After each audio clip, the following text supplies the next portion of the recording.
Ever green సాంప్రదాయం latest designs క్వాలిటీలో compromise అయ్యే ఛాన్సే లేదు. అంబటి సిల్క్స్ విజయవాడ.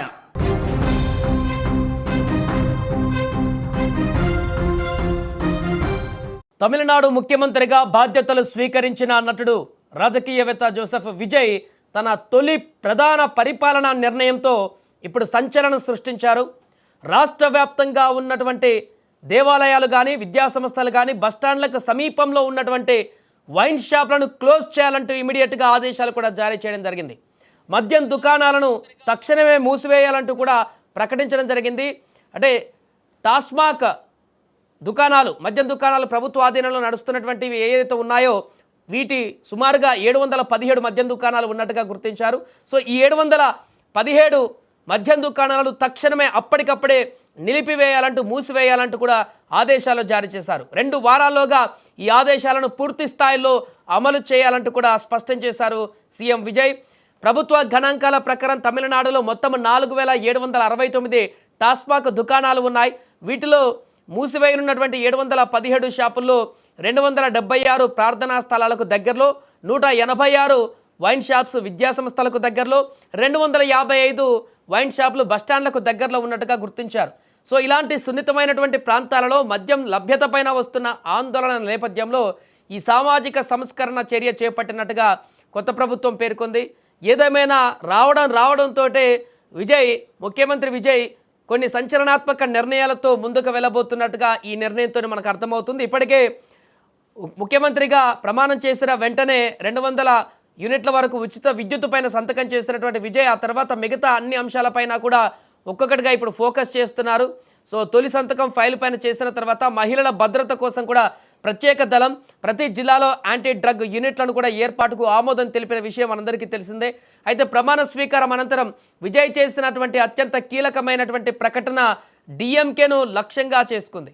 2021-2026 మధ్య కాలంలో రాష్ట్ర ఆర్థిక పరిస్థితి పైన శ్వేతపత్రం విడుదల చేస్తామంటూ కూడా ఆయన ప్రకటించారు.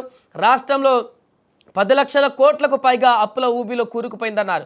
ఖజానా పూర్తిగా ఖాళీ అయింది అని తన తొలి ప్రసంగంలో విజయ్ ఆరోపించారు. ఇటీవల జరిగిన ఎన్నికల్లో విజయ్ నేతృత్వంలోని తమిళగ వెట్రికలగమ అతిపెద్ద పార్టీగా అవతరించి వామపక్షాలు కాంగ్రెస్ మద్దతుతో సంకీర్ణ ప్రభుత్వాన్ని ఏర్పాటు చేసినటువంటి సంగతి మనందరికీ తెలిసిందే. ఆ తర్వాత ఈ యొక్క ఆరోపణలు ఖజానా ఖాళీకి సంబంధించినటువంటి వాదోపవాదాలు జరిగిన తర్వాత నిన్న మరలా మాజీ ముఖ్యమంత్రి స్టాలిన్ ఇంటికి కలిసినటువంటి సన్నివేశాన్ని కూడా చూడడం జరిగింది. ఏదేమైనా కూడా ముఖ్యమంత్రిగా ప్రభుత్వ పాలనా వ్యవహారాలను పూర్తి స్థాయిలో తీసుకున్నటువంటి విజయ్ ఇక తన నిర్ణయాలతో ముందుకు వెళ్ళబోతున్నట్టుగా కనపడుతుంది. పూర్తిగా గతంలో ప్రభుత్వాలకు భిన్నంగా తన సామాజిక పరమైనటువంటి నిర్ణయాలతో ముందుకు వెళ్ళేటువంటి అవకాశం విజయ్ చేయబోతున్నట్టుగా తెలుస్తుంది.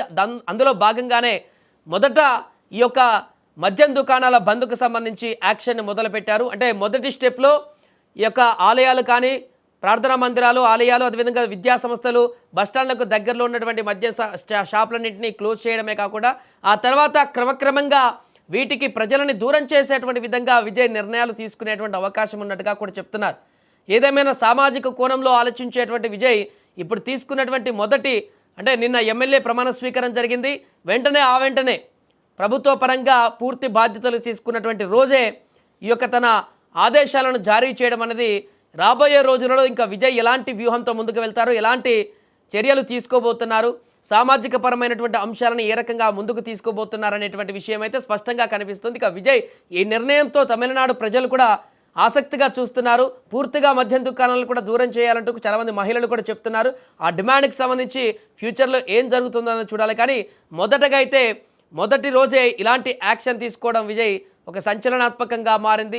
ఇంత బిగ్ డిసిజన్ అని చెప్పాలి. 717 మద్యం దుకాణాలు, ఎందుకంటే ప్రభుత్వానికి ఆదాయం తెచ్చిపెట్టేటువంటి ఇలాంటి వాటిపైనే ఇప్పటికే ఖజానా ఖాళీగా ఉందంటూ చెప్తున్నటువంటి ముఖ్యమంత్రి వాటిపైనే సామాజిక దృక్పథంతో వాటిని వెంటనే మూసివేయాలని చెప్పినటువంటి ఆదేశాలు ఏదైతే ఉన్నాయో ఇది కొంత అతను చాలా బలమైనటువంటి నిర్ణయాల దిశగా అడుగులు వేస్తున్నట్టుగా కనపడుతుంది. ఏదేమైనా విజయ్ తీసుకున్నటువంటి ఈ నిర్ణయానికి సంబంధించిన చర్చ అయితే ఇప్పుడు తమిళనాడులో కొనసాగుతోంది.